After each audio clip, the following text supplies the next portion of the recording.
Assalamualaikum warahmatullahi wabarakatuh. Salam sejahtera untuk kita semua. Alhamdulillah, alhamdulillahillazi hadana lihaza wa ma kunna linahtadiya laula an hadanallah. Asyhadu an la ilaha illallah wa asyhadu anna Muhammadar Rasulullah sallallahu alaihi wasallam. La nabiyya ba'da amma ba'du. Puji syukur marilah kita panjatkan kehadiran Allah Subhanahu wa taala yang telah memberikan kita rahmat serta karunia-Nya kepada kita semua sehingga kita dapat bertemu di mata kuliah fonologi. Salawat beriring salam buat Nabi dan junjungan kita yakni Nabi besar Muhammad sallallahu alaihi wasallam dengan mengucapkan Allahumma sholli ala Muhammad wa ala ali Muhammad. Yang kami hormati Ibunda Profesor Dr. Hajjah Hasna Faiza ARM Hum dan Ibu Gina Jayanti Putri SPD M Hum sebagai dosen pengampu mata kuliah fonologi. Kami kelompok 8 ingin mempresentasikan materi yakni fonotaktik dan distribusi fonem. Sebelumnya, kami berasal dari kelompok 8 ingin memperkenalkan diri terlebih dahulu. Assalamualaikum warahmatullahi wabarakatuh. Perkenalkan, nama saya Kisha Kansa Sasabila dengan nomor urut 29 dengan NIM 2405 11 15 80 dari kelompok 8.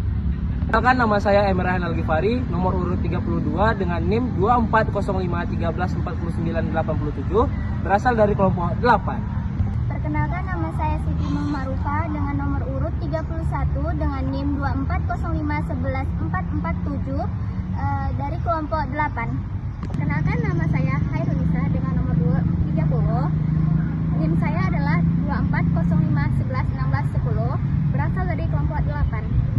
Sebelum kita masuk ke materi, marilah kita membaca basmalah. Bismillahirrohmanirrohim. Baiklah, kita masuk ke materi yang pertama yaitu pengertian fonotaktik. Pengertian fonotaktik dalam Kamus Linguistik edisi keempat pada tahun 2008, fonotaktik didefinisikan sebagai urutan fonem yang dimungkinkan dalam suatu bahasa. Menurut para ahli yaitu Krida Laksana dalam bukunya yaitu Zamzani 2006 nomor 26 menyatakan bahwa fonotaktik merupakan yang pertama, urutan fonem yang dimungkinkan dalam suatu bahasa. Yang kedua, deskripsi tentang urutan fonem tersebut. Dan yang ketiga, gramatika stratifikasi, yaitu sistem pengaturan dalam stratum fonemik.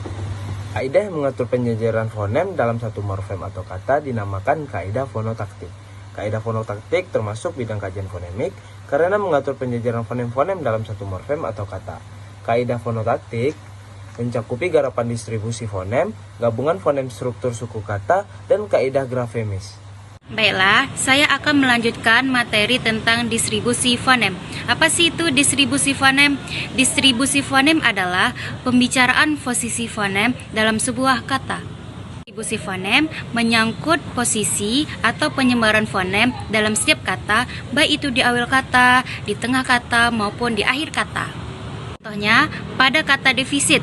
Kata defisit memiliki 7 fonem yaitu D, E, F, I, S, I, T. Mana fonem D berposisi di awal kata, fonem E, F, I, S, I berposisi di tengah kata, dan fonem T berposisi di akhir kata. Fonem yang menduduki posisi dalam sebuah kata tersebut dapat berupa vokal maupun konsonan. Yang pertama yaitu distribusi vokal. Seperti yang kita ketahui, vokal dalam bahasa Indonesia direalisasikan dalam 6 buah, yaitu I, E, O, U, A, dan E. Perlu kita ingat bahwa sistem realisasi fonem vokal bahasa Indonesia yang tidak termasuk alofon fonem yang bersangkutan akan menimbulkan kejanggalan dalam pendengaran penutur lain. Jadi, jika fonem E direalisasikan menjadi E, akan terasa janggal didengar bagi kebanyakan penutur bahasa Indonesia. Berikut ini contoh posisi vokal dalam suku kata dalam bahasa Indonesia. Yang pertama, fonem I yang berposisi di awal, contohnya ikan. Yang berposisi di tengah, contohnya pintar. Yang posisi di akhir kata, contohnya sepi. Fonem E yang berposisi di awal kata, contohnya ekor. Yang berposisi di tengah, contohnya serbu. Yang berposisi di akhir kata, yaitu tape. Selanjutnya yaitu yang berposisi di awal kata, contohnya emas, yang berposisi di tengah kata, contohnya ruwet, yang berposisi di akhir kata, contohnya tipe. Fonem A dapat berposisi di awal kata, contohnya anak, berposisi di tengah kata, contohnya kaca, berposisi di akhir kata, contohnya cuka. Fonem U dapat berposisi di awal kata, contohnya ukir, di tengah kata, contohnya rusak, dan di akhir kata, contohnya bumbu. O dapat berposisi di awal kata, contohnya obat, berposisi di tengah kata, contohnya calon, berposisi di akhir kata, contohnya kilo. Distribusi konsonan. Konsonan di dalam bahasa Indonesia dapat direalisasikan dalam 25 buah, termasuk unsur serapan.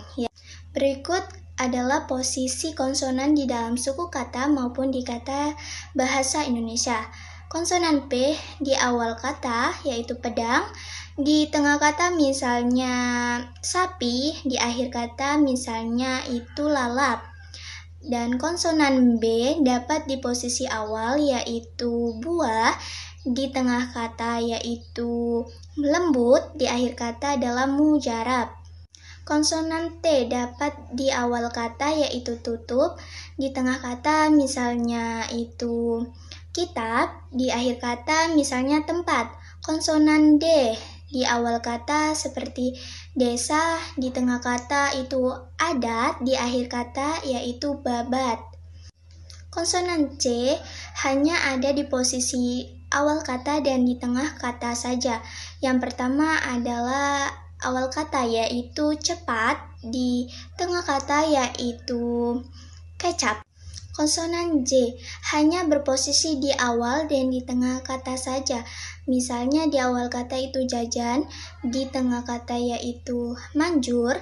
Konsonan K dapat diposisikan di awal kata, misalnya kecap, di tengah kata yaitu buka, dan di akhir kata misalnya bajak. Konsonan G bisa diposisikan di awal kata yaitu gudang, di tengah kata itu sagu, di akhir kata itu geladang. Konsonan F dapat diposisikan di awal kata yaitu fasih, di tengah kata itu hafal, di akhir kata yaitu arif.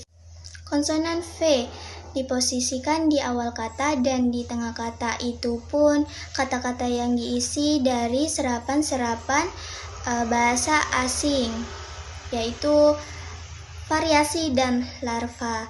Dan konsonan S dapat diposisikan di awal, di tengah, dan di akhir. Di awal misalnya suka, di tengah contohnya lesu, di akhir contohnya luas. Nah, berikutnya ada konsonan X. Konsonan X ini dapat berposisi di awal kata saja, contohnya xenomonia dan xenofobia. Konsonan H dapat berposisi di awal, tengah, dan akhir kata, misalnya hati, tahan, dan lebah.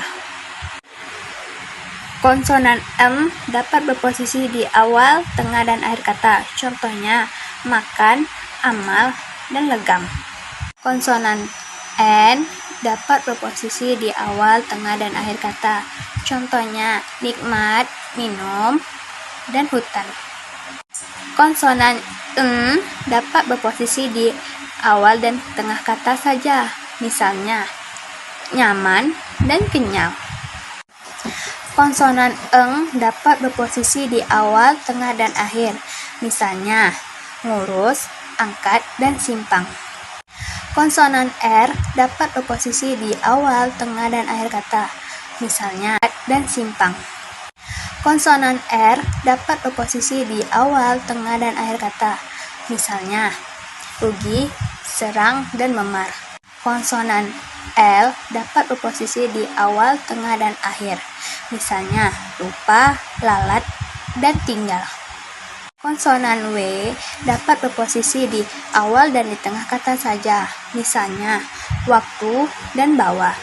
Konsonan Y dapat berposisi di awal dan di tengah kata saja, misalnya yang dan saya. Sekian materi yang dapat kami presentasikan, dan mohon maaf apabila ada kata-kata kami yang salah. Saya akhiri dengan wabillahi taufik wal hidayah. Wassalamualaikum warahmatullahi wabarakatuh.